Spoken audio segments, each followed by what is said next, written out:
Você trouxe um dado, a pergunta seria até outra, mas como a live é ao vivo e é dinâmica, a gente vai entendendo essa dinâmica. Você falou de temporada.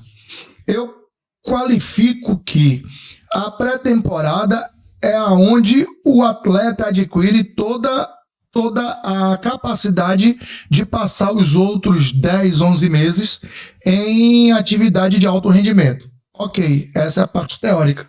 Fisiologia, preparação física, ok. Aí você falou assim, a possibilidade é de 91 jogos. Vamos lá? Fiz uma conta rápida aqui. 91 jogos dividido pelo número de dias disponíveis dá algo em torno de 3,6. Quando você tira desses dias disponíveis os 10, 12 dias de pré-temporada, cai para 3,2. E aí, trazer esse argumento, não que ele sirva de muleta, tá? Mas é só de alerta. 3,2 dias para se ter um jogo. A gente vai para aquele planejamento interessante, João. Se eu tenho um jogo a cada 3,2 dias, 3 dias e 2 horas, significa que um dia é pós-jogo, um dia é pré-jogo. Ora, eu só treino um dia?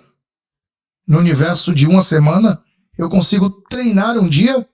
E por ser só um dia, será que nesse dia eu consigo dar ao meu elenco as capacidades que eu quero para uma temporada de 10, 11 meses? É uma pergunta interessante de ser feita e que vale muito a gente chamar atenção. Repito, reitero, não é para servir de muleta, mas sim de alerta, que foi até falado ontem, eu estava junto com o Jonas, e a gente falou, o Jonas, ele disse, o Bahia vai ter que abrir mão de alguma competição. E começou abrindo mão do início do Baiano, mas tem que abrir mão de alguma competição, senão o corpo não aguenta, né, João? A grande questão é a seguinte, a gente falou muito ano passado sobre planejamento. E o que é que envolve o planejamento? Ter jogadores, e Cadu Santoro falou disso na apresentação de Eric. O meu plano, o plano do grupo é ter 2 jogadores por posição. Para poder o Rogério fazer o quê? Revezar. Não dá pra gente bater, por exemplo, Everton Ribeiro com 35 anos jogou 63 jogos no ano passado. É maluquice. Você não tem um cara para substituir Everton Ribeiro, você não tem um cara para substituir Jean Lucas, você não tem um cara para substituir Caio Alexandre. E isso eu estou falando do meio-campo que ele considerou o melhor meio-campo e que muitos falaram que era o melhor meio-campo do Brasil o ano passado, o tempo todo. E você não ter jogadores que mudem a história e mudem a característica fazem com que o futebol se degrade. Como você disse, um dia de pré-jogo, um dia de pós-jogo, se treina um dia, os caras ficam exaustos. E aí o que acontece? Infelizmente, as coisas acontecem desse modo, sem planejamento e sem peça, não dá para a gente poder trabalhar do jeito certo. E aí o pessoal cobra. O Bahia caiu de rendimento. Caiu por quê de rendimento? Porque não tem peças que dão ao seu treinador a possibilidade dele mudar a história do jogo. Ano passado, Bahia e CRB, o Bahia foi eliminado por quê? Porque faltou peça, faltou a atitude do treinador, mudou tarde. E quando ele foi questionado disso, ele, você faria o quê? Aí, ou seja, ele bateu de frente. Ele não teve, e depois ele teve a humildade de entender o que estava sendo dito e colocar em prática, tanto que no jogo do Atlético ele muda cedo e o time empata. Então, é necessário o treinador ter peças para mudar o elenco. E tendo peças para poder girar, a temporada ela fica menos pesada, Bará. Beleza, você relembrou uma frase do próprio Cadu, e aí o chat ficou alvoroçado, né? Abrir mão, não abrir mão, abrir mão, não abrir mão. E aí a gente, cara, cada um tem sua opinião, né? A opinião é que nem a boca, né? Cada um tem a sua, né? Então, eu penso dessa forma. Eu penso que se o Brasil fosse um país organizado, você vê que a temporada europeia e muitos campeonatos encerram-se no final de abril e no mais tardar na primeira, segunda semana de maio. A competição só volta a acontecer em alto nível, os campeonatos, eles são retomados no final de julho, início de agosto. Alguns começam em agosto. E aí você percebe que tem junho, final 2, 3 semanas de maio, aí os caras voltam no final de junho. Tem sempre aquelas pré-temporadas com torneios pelo mundo. Hoje em dia tem no Catar, tem em Dubai, tem vários lugares, né? Nos Estados Unidos também.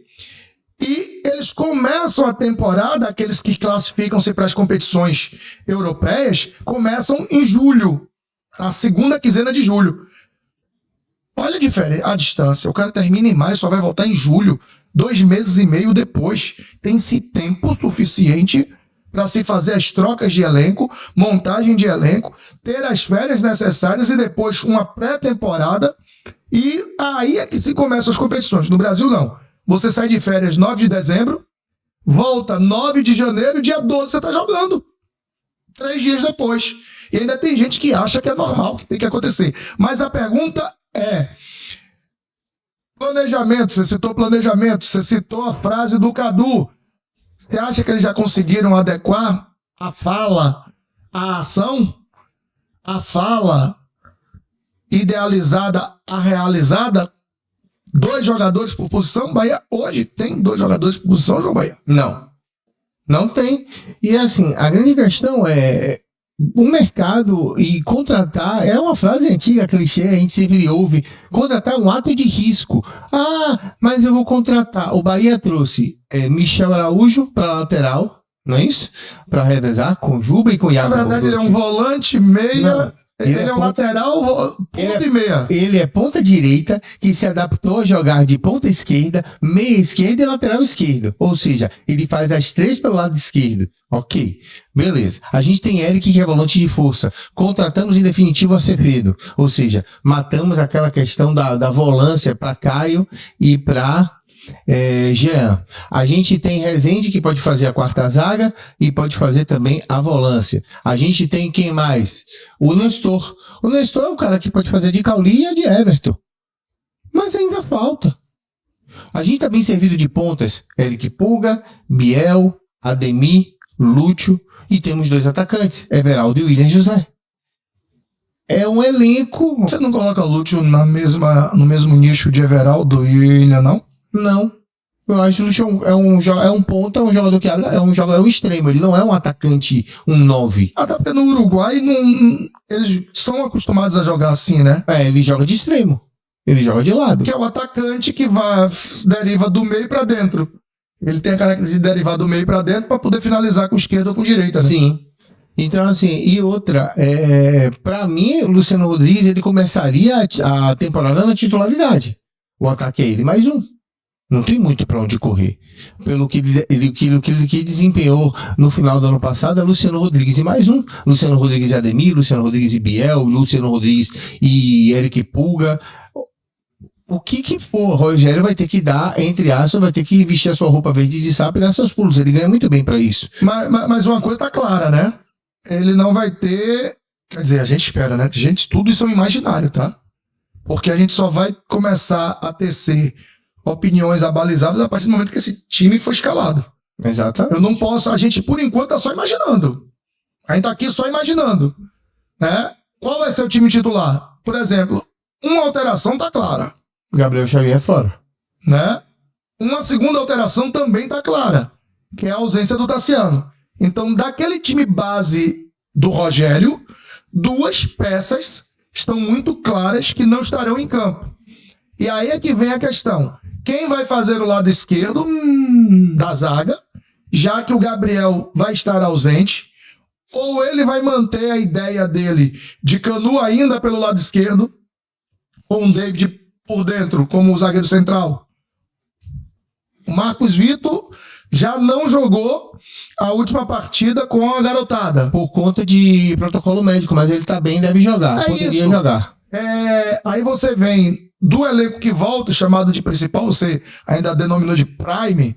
Ele, pra virar Prime, vai ter que me mostrar que é Prime. Não, mas são jogadores titulares, não, né? Eu tô dizendo Prime na essência da palavra. Sim, pra ele valer esse título, ainda pra mim vai demorar um pouquinho. Eles vão ter que mostrar em campo que são. Mas vamos lá, os titulares. Vamos imaginar um time aqui. Danilo. Arias. Canu. Quem do lado de Canu? Rezende, Vitor Hugo.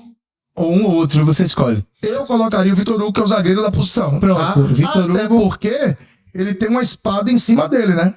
Fica ou não fica? Então, se eu sei se vai ficar ou não vai ficar, eu tenho que botar pra jogar. O Rogério tem que parar com o achismo. Eu acho, se não quer, meu irmão, manda embora.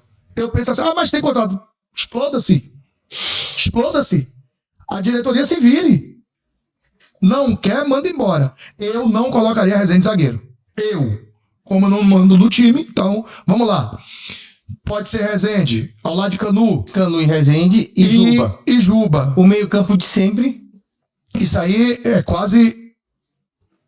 É quase irretocável do ponto de vista da ideia do jogo. Sim. Da ideia do jogo. Alexandre, Jean Lucas, Cauli e Everton Ribeiro. A princípio também. O ataque Lúcio e quem? E aí você tem Porque ele já disse na entrevista lá que o William José está abaixo. Abaixo do que ele quer, do que ele pensa, ou porque ele quis dizer que estava abaixo para não botar o cara para jogar? São 3 perguntas distintas. E se de fato está abaixo, ele entra com Biel, com Ademir ou com Pulga? É uma escolha dele. Porque assim, vamos lá. Se ele entra com Biel, Luciano Rodrigues, ele troca de lado. Correto? Biel faz o lado esquerdo. Se ele entra com Ademir, Luciano Rodrigues permanece do lado esquerdo e Ademir vai pelo lado direito. Correto? E aí responde a sua pergunta da saída de Tassiano. Ah, Tassiano vai sair. Tassiano saiu. Quem vai? Faz falta? Faz. Mas ele tem Luciano Rodrigues e mais um. Ele pode fazer Luciano Rodrigues e Everaldo. Everaldo aberto pela direita, Luciano Rodrigues aberto pela esquerda. Mas você ainda concorda que Everaldo tem que estar aberto pela direita? Não é que a questão... Vamos lá. Não, eu entendo que taticamente é o que você pode jogar com os 2 atacantes e eles recompõem. Até aí eu entendo. Mas Everaldo tem que descer até se tornar um auxiliar de lateral. Abrindo mão de ser o cara que está esperando a bola para puxar o contra-ataque ou para estar descansado o suficiente para atacar os espaços, eu já discordo. Mas foi a grande questão de que ano passado se bateu muito em Rogério por conta disso. Porque eu tenho um 9 que é auxiliar de lateral, que é um 9 que não está dentro da área o tempo todo. É um 9 que não fez 20 gols na temporada no ano passado. Então significa que meu esquema idealizado também não está funcionando. Por conta justamente disso. Ele chegou muitas vezes e falou, eu fiz um esquema pro Cauli jogar. Ele não jogou. Não jogou porque ele matou o Cauli. Ele enfocou o Cauli como um falso 9 jogando de costas para o Só vou discordar de você de falso 9. Ele nunca fez nenhum movimento em nenhum jogo de falso 9. Teoria. Nem na teoria. Nenhum jogo foi falso 9. Ele é ponta do losango. Falso 9, ele teria que estar de costas recebendo essa bola entre os zagueiros. Ele nunca recebeu bola entre os zagueiros. Ele sempre baixou a linha, recebeu. O que eu acho ele não entendeu a dimensão do jogo pensado para ele e não correspondeu. Todas as vezes que o Everton Ribeiro jogou na função que era para ser do Cauli, quando ele tirava o Cauli, trazia o Everton para essa função de ponta de losango, o Everton soube cair na esquerda, sobre cair na direita, sobre recompor defensivamente, sobre chutar em gol. Eu acho que Cauli não entendeu. Porque assim, e aí eu tô falando, João, não é ele desfazendo sua opinião, não. Claro. É porque assim, eu perguntei para Nelson Góes, conversei com o Laels, conversei com vários outros caras, treinadores. E assim, quando você utiliza um 4-4-2 em losango, o cara da ponta do losango não é falso 9. Ele é o cara da ponta do losango. Ele finge que ataca a zaga, porque ele é o mais qualificado para, em recebendo essa bola roubada, definir por um drible, um passe, um chute. Mas ele nunca teve de costa fazendo pivô. Qual é o movimento do jogar como falso 9? Ele tá lá. Ele nunca teve lá. Ele nunca foi o cara que atacou a última linha na área. Sim. Então ele não era. Eu tô fazendo essa correção porque a gente brigou o ano passado muito sobre alguns equívocos de como as pessoas pensam a coisa. O número é só um número, pô. 4-4-2, 4-2-3-1, 3-5-2. Porque às vezes durante o jogo, e aí a gente fala. 4-1, né? A gente fala isso. Durante o jogo, essa nomenclatura é só uma nomenclatura mesmo, porque o jogo é vivo. Às vezes o adversário força você a fazer um 5-5. 2 linhas bem compactas e não fica ninguém lá na frente. Às vezes o adversário lhe dá tanto espaço que você consegue manter 2 caras abertos, ou um espetado e um aberto. Então tudo isso é vivo, é 4-4-2, 4-2-3-1, 4-3-3, tudo isso vai como o adversário Você lembra aquele jogo do Cruzeiro, quando o Cruzeiro perde o lateral esquerdo, Marlon? O Bahia espeta 2 homens bem abertos e um dentro da área. Por que ele fez isso? Ali você poderia dizer, olhando de cima, é um 4-3-3. Mas quando o Cruzeiro tentava atacar, virava um 5-3-2. E aí vai, a nomenclatura aí. Só explicando isso, o torcedor às vezes é chato, é didático, mas a gente explicar porque isso é vivo. Isso não é um bloco fixo. 4-4-2. Porque eles variam, né? Tem muita variação. Caramba. Muita variação. E essa variação, às vezes, atrapalha o próprio Bahia. O próprio Cauli, algumas vezes, se atrapalhou nesse nível de jogo que não foi tão intenso e não foi tão entendido. Aí eu volto a pergunta para você.